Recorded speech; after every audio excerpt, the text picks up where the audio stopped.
Et avec nous pour ce débat politique, Éléonore Carrois. Bonjour. Bonjour. Merci d'être là, députée Ensemble pour la République des Français établis hors de France. Vous êtes vice-présidente de la Commission des Affaires étrangères de l'Assemblée. Yann Chantrel, bonjour. Merci également d'être avec nous, sénateur socialiste représentant les Français établis hors de France également. On va parler avec vous de la volonté de Gérald Darmanin de durcir la réponse pénale après les violences qui ont eu lieu ce week-end suite à la victoire du PSG. Faut-il supprimer le sursis? La surpopulation carcérale permet-elle à cette mesure de rentrer vraiment en vigueur? Vous nous direz ce que vous en pensez. Puis on va parler du budget et cette difficile équation. Comment trouver 40 milliards d'économies? Vous nous direz quelles sont vos pistes. Et Yann, parmi les pistes, il y a la TVA sociale. Oui, qu'est-ce que c'est? Pourquoi le gouvernement veut y recourir? On verra ça dans quelques minutes. Dans quelques minutes. D'abord, c'est l'actualité dans nos régions.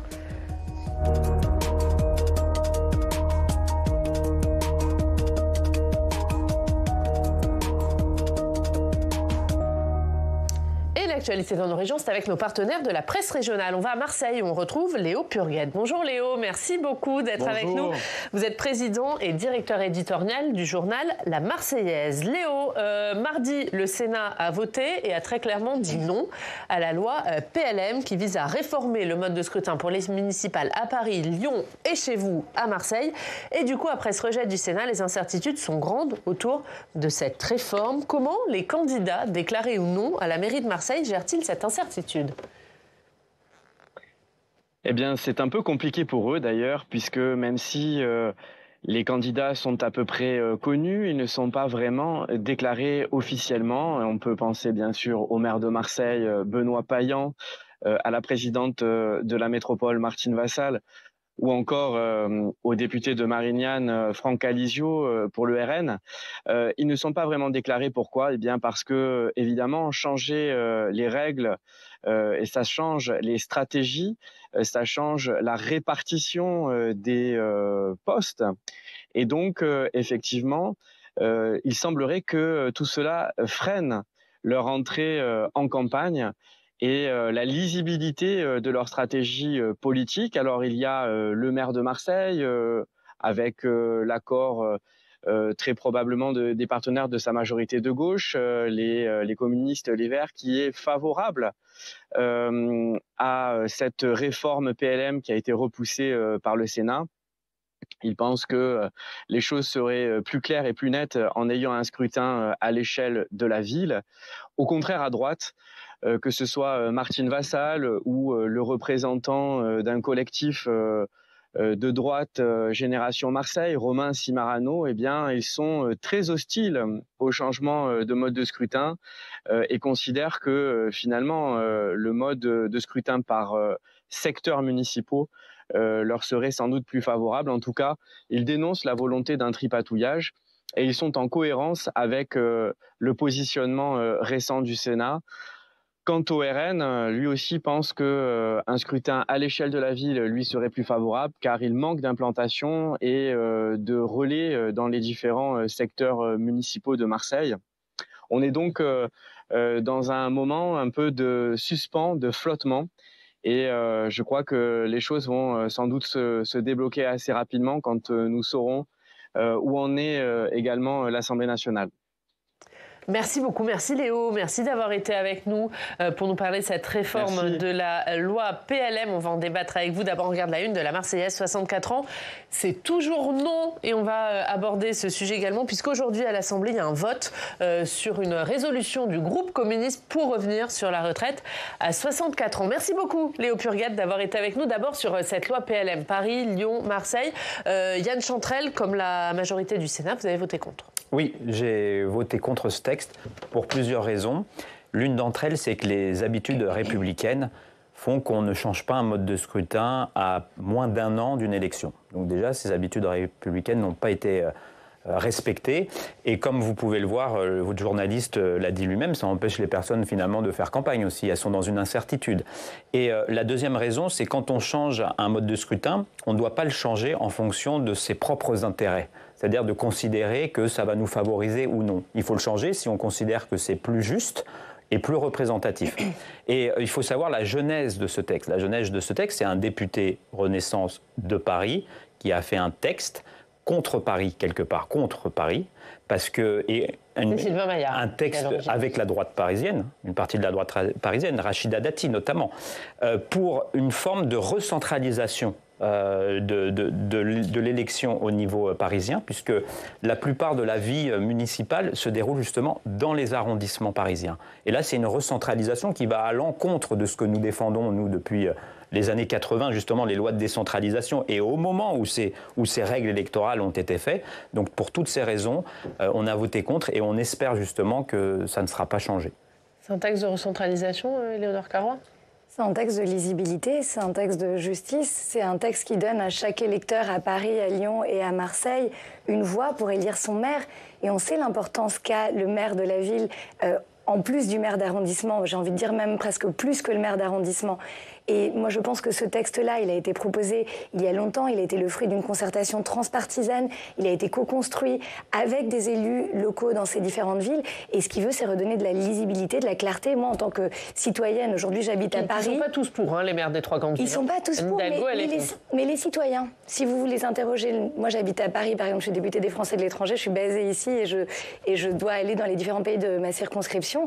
Je peux vous dire que je sais ce que fait la maire de Paris, j'ai une visibilité sur la mairie de Paris, beaucoup plus que sur la mairie d'arrondissement, et ça me semble important, non pas en tant qu'élue, non pas en tant que politicienne qui fait des calculs pour son parti ou autre, mais en tant que citoyenne, je trouve important de pouvoir élire directement la maire ou le maire de Paris. Vous l'entendez, cet argument? Non, je ne pense pas que ça facilite la lisibilité, au contraire d'avoir plusieurs votes le même jour. Les gens n'y comprennent plus rien. D'ailleurs, il y en aura même 3. À Lyon, ça sera 3 votes qui aura lieu le même jour pour voter différentes listes. Donc ça n'améliore pas la lisibilité. Et je suis désolé, quand la Chambre des territoires dit non sur tous les bancs, il faut quand même peut-être l'écouter, parce que d'abord, ça aurait peut-être dû être la première concernée. Et quand la Chambre des territoires, dans son quasi-unanimité, dit non, et quand on regarde les partis qui ont voté pour l'Assemblée nationale, c'est pas compliqué, ce ne sont que des partis qui n'ont aucun ancrage local, donc qui ne connaissent quasiment rien à la vie politique municipale. C'est le camp présidentiel, le RN et la France Insoumise. Et la France Insoumise, le RN, et quand vous regardez, ils n'ont aucun ancrage local. Et donc on s'en aperçoit à travers justement ce tripatouillage qu'ils sont en train d'exercer. Donc je pense que la bonne séance, quand on n'a pas de majorité en plus au Parlement, et que la Chambre des territoires, qui est la première concernée, si on veut faire un texte consensuel, justement, il faut réellement le faire avec l'ensemble des partis politiques. Là, il y a une Chambre qui représente les territoires et qui a dit non. Il faut revoir la copie, voir, et comme je l'ai dit, dans ce court laps de délai, ce n'est pas raisonnable de changer un mode de scrutin si rapproché justement de l'élection. Est-ce que quand le Sénat, qui représente les collectivités, dit non, il faut s'entêter sur ce texte, Léonore Carrois? Moi, je pense qu'il faut surtout écouter les citoyens. Encore une fois, je ne vois pas comment on peut être contre le principe de un électeur, une voix. Vous demandez aux Parisiens, aux Marseillais, aux Lyonnais, comment est-ce que ça marche? Ils n'y comprennent rien, on n'y comprend rien. Et aujourd'hui, ce qu'on veut, c'est pouvoir élire directement notre maire. Et je peux vous dire un truc, c'est cette histoire de on ne peut pas voter 2 fois 2 scrutins en même temps, pardon, mais ça se fait partout dans le monde. Les Français ne sont pas plus bêtes qu'ailleurs. Bien sûr qu'ils peuvent voter pour leur maire d'arrondissement et pour le maire de leur ville. Moi, vraiment, je trouve que c'est un texte qui clarifie les choses, qui est attendu par les citoyens, qui a été proposé de longue date, que le Sénat n'en veuille pas et qu'il va falloir discuter. Ça, on a l'habitude. Mais je pense que c'est un texte qui va dans le bon sens et en tout cas qui répond à une attente des citoyens. Vous pensez que ça aboutira ? Je pense qu'il y aura une CMP. J'espère que les députés et les sénateurs sauront se parler. Ils ont su le faire au cours des derniers mois. On verra. On ne va pas préempter les discussions dans la commission mixte paritaire, mais à mon avis, ça paraît quand même assez mal engagé à l'heure actuelle. Ça, c'est les sénateurs qui le disent. Plus largement sur les municipales, c'est des élections évidemment locales, mais à fort enjeu national et notamment pour vos partis. Le PS joue gros sur ces municipales, notamment en vue de la présidentielle, sur le leadership à gauche, Yann Chantrel. Alors après, il faut quand même bien voir que ça reste des élections locales. Je sais que souvent même le récit médiatique veut en faire une élection nationale, mais c'est autant d'élections que de mairies, je dirais pratiquement. Donc il y a des enjeux bien évidemment, puisque nous on souhaite garder nos mairies, notamment justement Marseille, Paris, il y a Lille également. Et plus globalement, on souhaite en conquérir. Il y a Limoges également. Donc notre objectif serait également de conquérir des mairies. Donc après, ce qu'il faut savoir, c'est que en règle générale, la structuration politique locale peut être très différente aussi de ce qui est national. Des personnes qui ne travaillent pas forcément des fois au niveau national, ce qui n'est pas toujours le cas, le font en bonne intelligence, de manière cordiale et très efficace au niveau local. Donc en fait, ça va dépendre aussi des réalités locales qui vont permettre, j'espère, dans certains cas, des listes d'union de la gauche, notamment, pour permettre une union avec toute la gauche qui souhaite participer. Y compris la France Insoumise. Et vous savez, il y a certaines municipalités où la France Insoumise participe à des exécutifs municipaux. C'est la réalité actuelle. Et ça se passe très bien. Non, parce qu'on est en plein congrès chez vous et les deux candidats, Olivier Faure et Nicolas Meyer-Rossignol, semblent d'accord pour rompre avec la France Insoumise. Oui, il y a une rupture avec la France Insoumise, effectivement. Mais si on est sur un projet commun municipal, et comme je vous dis, c'est sur des sujets très différents que des sujets nationaux, pour permettre justement la gratuité éventuellement des cantines scolaires.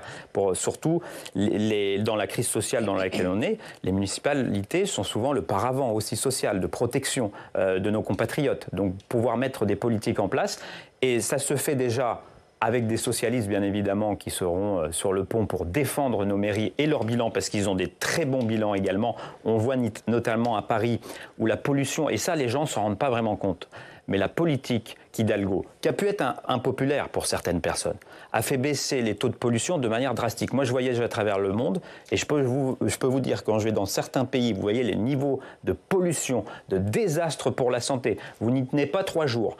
Et ce qu'a fait la municipalité de manière courageuse à Paris a des résultats pour la santé de nos compatriotes et qu'il faut renforcer et peut-être même aller plus loin.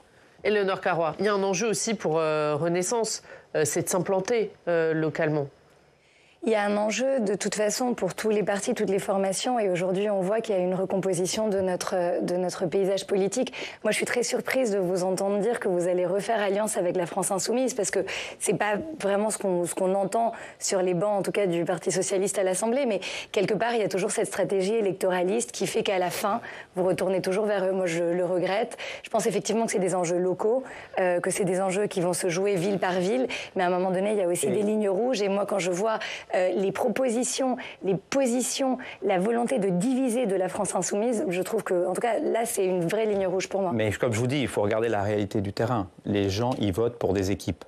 Et vous savez, des gens qui travaillent ensemble et qui partagent un certain nombre de sujets de valeur, surtout municipales, ça existe. Ça existe même dans d'autres trucs. Donc il n'y a pas d'accord. Donc il ne faut pas dire n'importe quoi. Il n'y a pas d'accord. C'est une élection municipale. Et les gens sont autonomes, connaissent leur territoire et savent ce qui est le meilleur et avec qui ils ont l'habitude de travailler. On a l'habitude d'avoir des municipalités, même des fois, qui sont dirigées avec des communistes et avec qui on travaille également. Donc la gauche, moi je défendrai toujours la gauche et l'union de la gauche, quand c'est possible, sur les bases effectivement de valeurs qui sont tranchées par nos concitoyens. Parce qu'en plus des élections municipales, la chance qu'on a avec les élections municipales, c'est qu'il y a 2 tours. Donc vous avez la possibilité d'avoir une diversité au premier tour qui s'exprime, et après la possibilité éventuellement ou non, selon les choix des terrains et des citoyens, d'avoir des coalitions qui permettent de gouverner des villes pour avoir sur des projets aussi qui seront différents mais qui peuvent être amendés. Ça s'appelle la démocratie. On va passer à l'autre thème de ce débat. Après les violences en marge de la victoire du PSG le week-end dernier, Gérald Darmanin a réclamé plusieurs modifications du code pénal. Yann, avant d'en débattre, pour bien comprendre de quoi il est question. Eh bien d'abord de peine minimale. Comme le nom l'indique, ce sont des sanctions en dessous desquelles les magistrats ne peuvent pas aller. Elles seraient prévues par la loi. Et Gérald Darmanin, le ministre de la Justice, a été interrogé dessus hier lors des questions d'actualité. Écoutez. Des peines minimales parce qu'il y a des peines maximales dans le code pénal. C'est encore plus dur que les peines planchées, puisque les peines planchées, c'était que pour la récidive. Là, il s'agit pour le premier acte. Une proposition simple, 3 mois de prison à exécution immédiate en prison quand on s'en prend par quelqu'un des forces de l'ordre. Plancher, c'était 2007, Nicolas Sarkozy. Par exemple, pour une récidive de vol avec violence, la peine minimale était de 2 ans ferme, même si les circonstances plaidaient pour la clémence. Elles ont été supprimées ensuite par François Hollande au nom de l'autonomie des juges. La deuxième proposition de Gérald Darmanin, c'est de supprimer les aménagements de peine obligatoires. Un condamné à au moins 1 an de prison ferme peut bénéficier d'un aménagement, souvent d'un bracelet électronique. Il ne va donc pas en prison.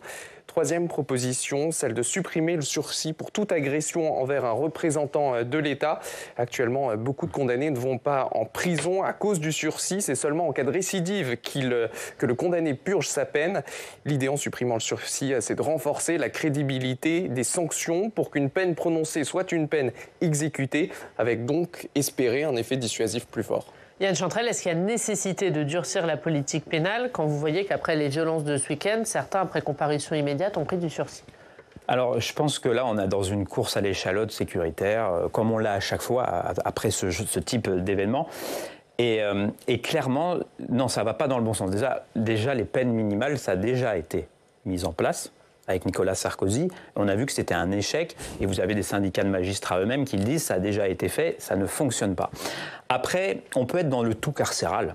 Parce que finalement, c'est un peu ça. Mais si vous êtes dans le tout carcéral, ça ne résout rien. Il faut que nos compatriotes comprennent. Et moi, j'ai travaillé pendant 8 ans au Canada dans la réinsertion sociale sur le marché du travail, sur les politiques pénitentiaires, les politiques publiques de réinsertion. Et vous pouvez aller dans tous les pays du monde. Et on en connaît un certain nombre. Vous pouvez prendre les États-Unis qui sont dans le tout logique carcéral. C'est une société hyper violente qui ne permet pas la réinsertion, justement, des individus. Donc, plus vous emprisonnez les gens, surtout des personnes qui font des petites peines. La prison devrait être réservée finalement aux gens dangereux pour votre intégrité physique. Mais toutes les autres peines ne font que renforcer la récidive. Donc vous mettez de l'argent pour créer des récidivistes et vous mettez de l'argent pour socialement empêcher la réinsertion. Pour vous donner une idée, c'est à peu près 3 000 € par mois un détenu, à peu près en coût. Vous mettez la moitié de l'argent, la moitié, donc vous faites des économies, sur des politiques réellement de réinsertion, d'accompagnement des individus. Parce que le but, c'est pas de le mettre immédiatement dans la prison éventuellement, c'est qu'immédiatement, il y a une prise en charge. En fait, la réponse, effectivement, doit être rapide, ça c'est sûr. Mais pas uniquement pénale. La réponse, elle doit être rapide en termes de réinsertion et d'accompagnement des personnes, surtout quand c'est des jeunes, encore plus quand c'est des jeunes. Parce que sur le long terme, ces politiques produisent plus d'effets, c'est le cas notamment dans des pays nordiques qui ont cette approche justement beaucoup plus en termes de réinsertion. Je n'ai vu dans les discours des ministres aucun message, aucune politique, aucune volonté politique pour réinsérer justement les personnes pour qu'ils sortent du cycle des délinquances. Et ça, c'est irresponsable parce que ça ne résoudra pas les problèmes, ça les renforcera et on pourra faire toutes les politiques les plus sécuritaires, ça ne résoudra pas les problèmes des Français de la délinquance. Il faut privilégier la réinsertion à la répression ? Ce qu'il faut, c'est regarder quel est le problème. À chaque fois qu'il y a une manifestation sportive, joyeuse, une manifestation quelconque aujourd'hui dans les grandes villes en France, ça dégénère et ça dégénère parfois de manière extrêmement violente. Et ça, c'est inacceptable. Et on est tous face à cette situation-là et je pense qu'il faut y apporter une réponse. Maintenant, pour moi, la réponse, ça n'est pas une modification du code pénal. C'est pas ça qui va empêcher que des jeunes ivres de joie, parfois de colère, aillent casser des magasins. Mais il faut absolument l'arrêter. Donc moi, je pense que ce qu'il faut faire, c'est appliquer la loi telle qu'elle existe aujourd'hui, donner des instructions claires aux magistrats pour qu'il y ait des fermes qui soient appliquées, mais pas leur dire ce qu'ils doivent faire, pas encadrer leur capacité. Pas mettre en place des peines minimales, pas supprimer le sursis comme le souhaite Gérald Darmanin. Moi, je ne pense pas que cela ait l'effet escompté. Je ne pense pas que finalement, il n'y aura pas de casseurs si vous avez ce genre de politique. J'ai jamais été favorable à titre personnel aux peines planchées, ni aux peines minimales. Je pense que les juges ont la capacité de juger, qui d'ailleurs on juge en droit et on juge au cas par cas. Mais il y a un véritable problème de société qui est en train de se poser et essayer de ne pas le voir en disant finalement tout va bien, il faut juste penser à la réinsertion. Je pense que c'est irresponsable. Aujourd'hui, ce n'est pas possible qu'à chaque manifestation, on sache pertinemment, tous, nous, les citoyens, qu'en sortant dans la rue, on a un risque de violence, un risque de casse et puis surtout que cette casse, cette violence n'est pas punie. Il faut qu'elle le soit. Mais aujourd'hui, nous avons les instruments dans notre code pénal, nous avons les instruments dans notre justice et surtout avec nos magistrats pour y répondre de manière plus ferme. Mais est-ce que l'accent est suffisamment mis sur la réinsertion ? C'est ce que disait Yan Chantrel. Est-ce que la réinsertion, c'est pas un peu le parent pauvre finalement de la politique pénale ? C'est une vraie question parce que lorsque vous êtes sur le tout répressif ou sur l'incarcération automatique, il faut penser à ce qui va se passer après. Vous prononcez une peine de prison courte, disons, la personne va perdre son travail entre-temps, va perdre sa socialisation. En fait, vous créez potentiellement un problème à la société. Est-ce que c'est juste ? Est-ce qu'on n'aimerait pas voir une personne qui a commis un délit, évidemment, en prison ? Bien sûr, mais qu'est-ce qu'il y a de mieux pour nous globalement ? C'est une question qui est complexe. Comme toutes les questions complexes, elle nécessite un débat qui en fait prend aussi du temps. Mais je pense que la question finalement sous-jacente, c'est de se dire collectivement, on refuse ce type de débordement et on va y mettre fin avec les instruments que nous avons aujourd'hui et je pense que nous pouvons le faire. Yan Chantrel. En tout cas, je note que vous êtes contre votre propre gouvernement sur le sujet. Ben moi, je n'ai pas une question verticale, autoritaire. Ce qui est une bonne chose. J'espère qu'il y en aura plus, malheureusement, parce que cette course à l'échalote. Et puis, vous avez eu une invitée juste avant. On veut du plus répressif. Alors que déjà, il faudrait peut-être régler le problème de la surpopulation carcérale, qui crée également de la récidive, qui crée les conditions de la récidive, clairement. Parce que vous savez, être enfermé en permanence crée des problèmes de santé mentale. On l'a vu à un niveau beaucoup moins important lors de la pandémie. Pourquoi il y a eu une explosion des problèmes de santé mentale? Parce que les gens n'étaient plus libres. Il y avait une partie de leur liberté qui devait être restée enfermée chez eux. Vous avez vu les dégâts, les désastres que ça a causé dans la société en grande partie? Dites-vous que c'est ça, mais 10 fois pire. Donc, est-ce qu'on veut à tout prix que ces personnes ne soient jamais réinsérées? Et c'est un projet de société, c'est-à-dire qu'on les enferme quelque part en permanence, puisqu'elles vont sortir, elles vont revenir. Et un tiers des personnes qui vont en détention récidivent. Moi, je suis un pragmatique. Je dis, la prison, ça n'est pas efficace. Donc, allons sur des politiques efficaces qui permettent réellement de lutter contre des actes justement violents qui sont à condamner effectivement et qu'il ne faut pas répéter. Mais on voit bien que ces politiques, vous savez, les sujets, moi je dirais pas depuis que je suis né, mais ça fait 20 ans avec Nicolas Sarkozy qu'on parle de ces sujets-là, qu'on fait toujours des trucs plus répressifs. S'il y avait des résultats extraordinaires, ça saurait. À l'heure actuelle. Vous pouvez prendre cette politique-là, mais pour moi, la question, c'est comment vous évitez que cela ne se produise. Et vous ne pouvez pas dire toujours il faut leur donner plus d'opportunités, etc. Et l'éviter, c'est mettre des enfants éventuellement en prison. Non, mais moi, je suis pas en train de vous dire ça. C'est la politique éducative. Je suis pas en train de vous dire ça, mais c'est pas seulement la politique éducative. À un moment donné, lorsque vous regardez la violence de ces actes, la gratuité de ces actes... bien sûr, mais... Non, mais à un moment donné, il faut aussi qu'il y ait... Mais c'est ce que je vous dis. Oui, mais il faut que vous les empêchiez de faire ça. Il faut qu'il y ait à un moment donné la crainte d'une sanction. Vous ne pouvez pas dire que... Ça ne veut pas dire ne pas avoir de sanctions. Oui, mais alors c'est ça, parlons-en. Il faut avoir des sanctions. Il faut qu'il y ait déjà une gradation. La gradation est importante. Bien sûr. Et bien évidemment que les peines doivent être adaptées parce que, comme vous l'avez très bien dit, chaque personne a un parcours différent, chaque personne a une réinsertion potentiellement différente. Donc d'avoir des peines, comme propose le gouvernement, des peines minimales, maximales, n'est absolument pas adapté en fonction des historiques et des problématiques de tout à chacun. Ça, c'est clair et net. Donc ça, c'est vraiment pour faire du gros quitage, pour donner l'impression à la population qu'on agit, alors que c'est hyper court-termiste et que ça ne répond à rien sur le long terme. Et c'est ça qui est désastreux dans la politique actuelle, c'est ces effets de manche en faisant croire qu'avec le tout répressif, il n'y aura plus d'erreurs. Vous pouvez faire toutes les lois les plus répressives, les gens vont continuer à casser, parce qu'elles le sont déjà, c'est ça le pire. Donc par contre, avoir des politiques et de prendre le problème à la racine, parce que c'est à la racine que ça se constitue. Quand vous avez des écoles désastreuses, parce qu'il y a très peu de moyens qui est mis à leur disposition dans certains quartiers, vous créez les conditions justement du désordre. Pour pouvoir créer de l'ordre dans la société, il y a de ça, mais à un moment donné, il faut aussi dire stop. Et là, je pense que les Français veulent qu'on dise stop. Il faut dire stop. Il faut dire stop aux jeunes qui, aujourd'hui, sont dans cette situation-là et qui, toutes les fois qu'il y a une manifestation à Paris, vont sortir et vont casser. À ceux-là qui sont là, il faut leur dire que c'est plus possible. Bien sûr qu'il faut leur dire que c'est plus possible. Avoir une réponse. Mais quand vous avez une réponse... Mais moi, je ne vous dis pas qu'il faut les mettre en prison. Mais je vous dis juste qu'il faut arrêter aussi une forme d'angélisme, de se dire, en fait, aujourd'hui, ces personnes-là, c'est pas possible qu'à chaque manifestation, dans l'idéologie. Non, c'est pas une idéologie. Ce qu'il faut savoir, c'est que quand vous les prenez en charge immédiatement pour un éducateur, vous croyez que ça leur fait plaisir à ceux qui cassent? Pas du tout. Ils le prennent, je peux vous dire qu'ils ne le prennent pas comme n'étant pas une sanction. Vaut mieux ça que d'attendre pendant 1 an, éventuellement un jugement où ils seront en prison 1 an après avoir commis des faits où ils ont pu éventuellement évoluer en bien ou en mal, plutôt que d'avoir une réponse, même si elle est éducative, immédiate. Ça, c'est répondre immédiatement aux violences. Moi, je suis d'accord sur la réponse immédiate. Ce qui n'est pas le cas à l'heure actuelle. Et les prisons, avec la surpopulation carcérale, avec la surpopulation carcérale, réservons la population aux gens réellement dangereux à notre intégrité physique. C'est la beauté de la démocratie. Allez, on va passer au dernier thème, on va parler du budget. Comment trouver 40 milliards d'euros d'économies? C'est l'équation que doit résoudre le gouvernement. Et ce matin, le ministre de l'économie, Éric Lombard, le répète, ça se fera sans augmentation d'impôts. Je rappelle que la TVA sociale n'a été proposée par personne. Ni par le président de la République, ni par le gouvernement. Le président de la République a dit « Nous avons un sujet sur le financement de la sécurité sociale. Ouais. » Et donc, le président de la République a souhaité qu'avec les partenaires sociaux, nous avons une hausse d'impôts d'ensemble.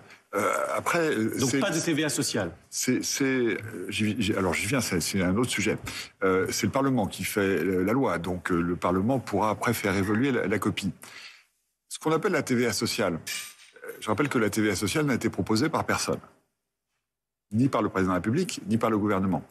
Le président de la République a dit « Nous avons un sujet sur le financement de la sécurité sociale qui repose très largement sur le travail. C'est-à-dire c'est les cotisations versées par les entreprises et par les salariés.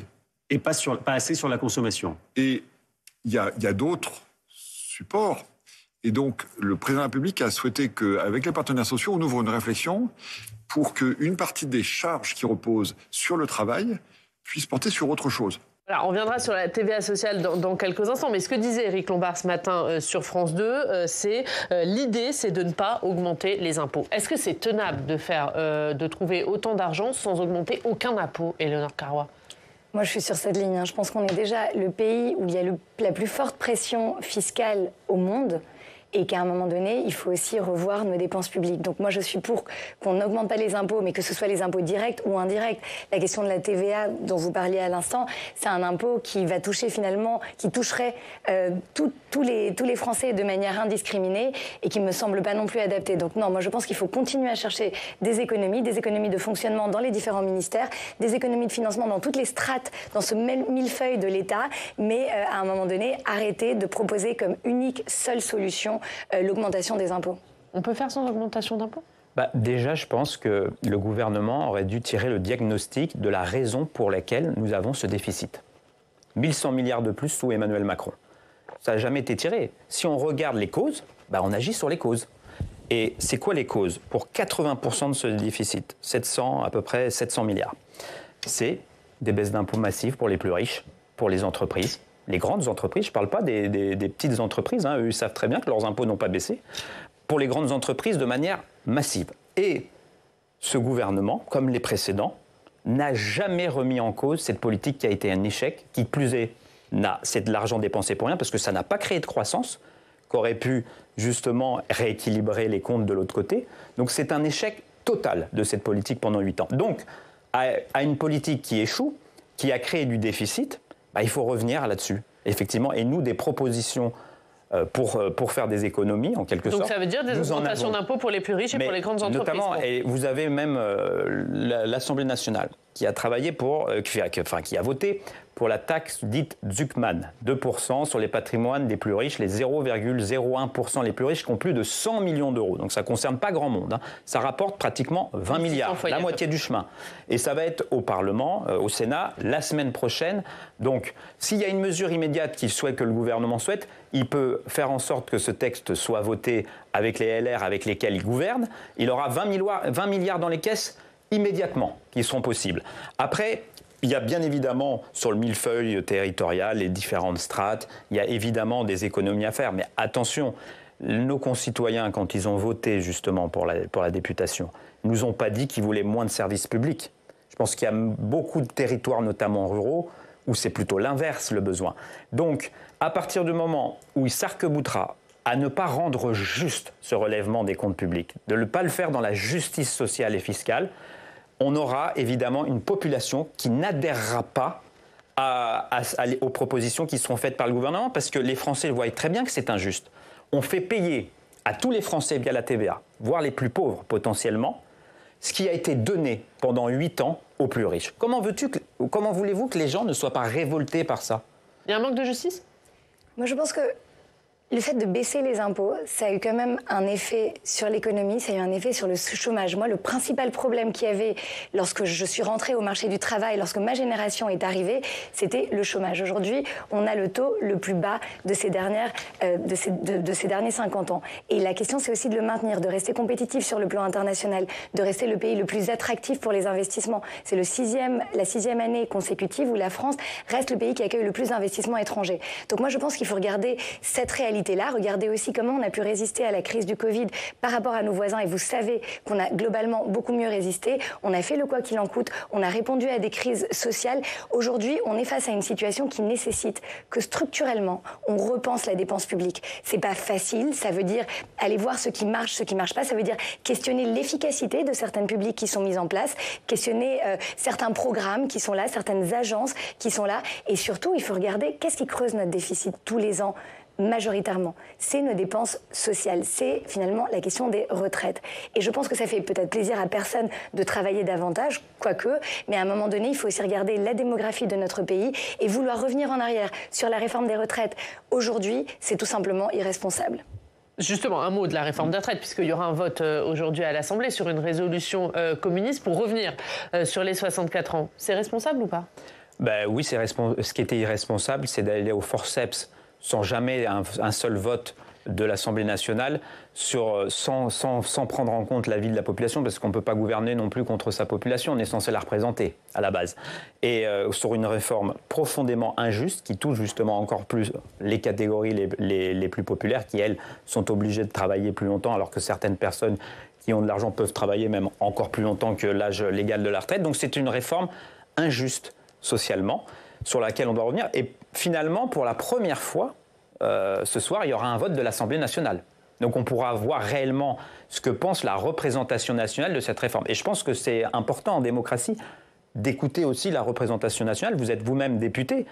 Quand le Parlement dit qu'une mesure est mauvaise, la démocratie, c'est de l'accepter. Je pense pas que c'est de. Je pense que on crée beaucoup de désastres dans la société en termes d'échange, en termes de démocratie, à partir du moment où on impose des décisions qui ne sont pas souhaitées par la population et par leurs représentants.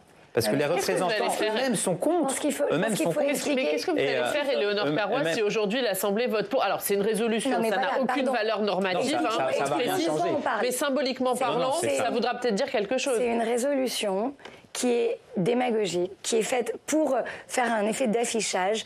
Il y a déjà eu, dans des niches parlementaires d'autres groupes, les mêmes effets. Il y a eu la niche Lyotte qui a essayé de le faire il y a 1 an. À chaque fois, c'est un effet de manche, c'est un effet d'annonce. À un moment donné, cette réforme, elle est nécessaire. Non pas parce que ça fasse plaisir à qui que ce soit, mais parce qu'on est une population qui vieillit et parce que notre dépense en matière sociale, notre dépense en matière de retraite, si on a envie de maintenir un bon niveau de retraite, un bon niveau de protection sociale, contrairement à beaucoup d'autres pays du monde que vous connaissez, monsieur le sénateur, il faut justement s'attaquer à cette dépense et travailler un peu plus collectivement. Donc non, aujourd'hui, disons ce que c'est quand même une PPRE dans une niche parlementaire. C'est pas sérieux, tout simplement, de penser que cela modifierait la réforme qui est en cours et qui d'ailleurs s'inscrit dans les réformes qu'avaient fait les gouvernements socialistes consécutifs.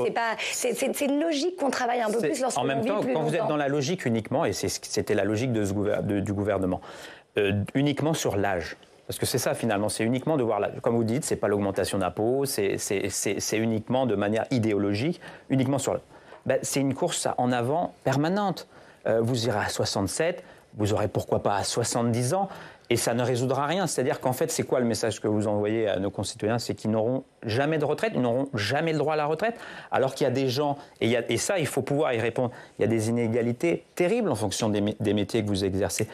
L'espérance de vie est beaucoup plus faible dans certains... Moi, je serais même pour faire des nouveaux régimes spéciaux en fonction de la pénibilité des métiers, parce que c'est injuste, effectivement. Et toutes les personnes... Non, pas du tout, parce que quand vous faites des métiers très pénibles, à la chaîne et que vous faites des métiers essentiels pour la population. Les femmes de ménage, notamment, qui sont là le matin, ou des métiers très pénibles, où vous savez que ces personnes exercent des métiers que beaucoup ne souhaiteraient pas faire, et il serait tout à l'honneur de notre pays de dire, effectivement, vous avez fait pour la société beaucoup, donc on souhaite vous donner justement la possibilité de vivre dignement. Un dernier mot, Éléonore Carrois, d'avoir la possibilité de vivre une retraite dignement. Sur les retraites, ce gouvernement, moi je pense qu'il faut arrêter encore une fois la démagogie sur ce sujet. Il y a un conclave qui est en cours avec les partenaires sociaux, avec les syndicats, avec le patronat. Ils défendent quelque chose de différent, c'est démagogique. Non, mais vous dites que c'est de l'idéologie, pardon. C'est la justice. Pardon, alors vous c'est la justice et moi c'est de l'idéologie.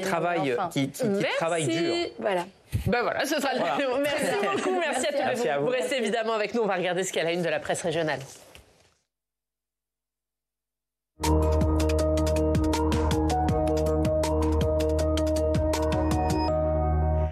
De beaucoup de nos quotidiens régionaux, c'est une bonne nouvelle, c'est l'exploit hier de Loïs Boisson à Roland-Garros. Et pour cause, elle est classée à 361e mondiale, mais elle a dominé Mira Andreeva hier, qui est la numéro 6 mondiale. Elle frappe encore plus fort, titre Le Progrès incroyable, écrivent le Dauphiné et le Bien public. C'est le quotidien de Côte d'Or, département de naissance de la championne. 3 pages ce matin lui sont consacrées dans le journal. Les journalistes sont notamment allés dans le club de Dijon, où elle a fait ses premiers pas de 2009 à 2014. Ceux qui l'ont côtoyée se souviennent d'une battante qui voulait déjà ramener toutes les balles, une compétitrice qui ne s'imagine qu'en gagnante. Le Télégramme titre « Le rêve continue » puisqu'elle rencontre aujourd'hui la numéro 2 mondiale Coco Gauff en demi-finale. Oui, ce sera cet après-midi. L'Alsace veut sortir du Grand Est. Oui, rien de nouveau. C'est le cas depuis la création des grandes régions en 2016, mais un nouveau sondage confirme la détermination de certains à relancer le sujet et actuellement au point mort. 72% des Alsaciens voteraient pour la sortie du Grand Est en cas de référendum. La Corse face à une vague d'incendies vraisemblablement criminels. Oui, il vise le secteur de la promenade en mer, la Poudrière, titre Corse Matin. L'image en une est celle d'un catamaran dans le port de Calvi, enfin ce qu'il en reste. Incendié la nuit dernière. Déjà 5 autres bateaux de 3 sociétés ont brûlé la veille dans ce même port. La cause est encore inconnue, mais le journal cite une source judiciaire qui évoque la piste de rivalité commerciale ou encore le crime organisé. Et puis dès demain, il faudra prendre de nouvelles habitudes avec nos télécommandes. Oui, c'est en une de Midi Libre et du Maine Libre. La chose à retenir, c'est que demain à cette heure-ci, vous serez sur la 8, c'est fini la 13. Dès demain matin, Public Sénat change de canal. Les chaînes info aussi changent de numérotation. Une nouvelle chaîne arrive, T18. La chaîne de Ouest France Novo 19, elle, n'arrive qu'en septembre. Oui, effectivement. Demain, rendez-vous sur le canal 8 de la TNT. Fini la 13. C'était le dernier jour pour les chaînes parlementaires, puisque vous êtes là tous les deux pour LCP et Public Sénat, canal 8 de la TNT à partir de demain. Merci beaucoup. Merci à tous les deux d'avoir été avec nous. Merci Yann. Et puis nous, on se retrouve demain sur la 8. Très bonne journée.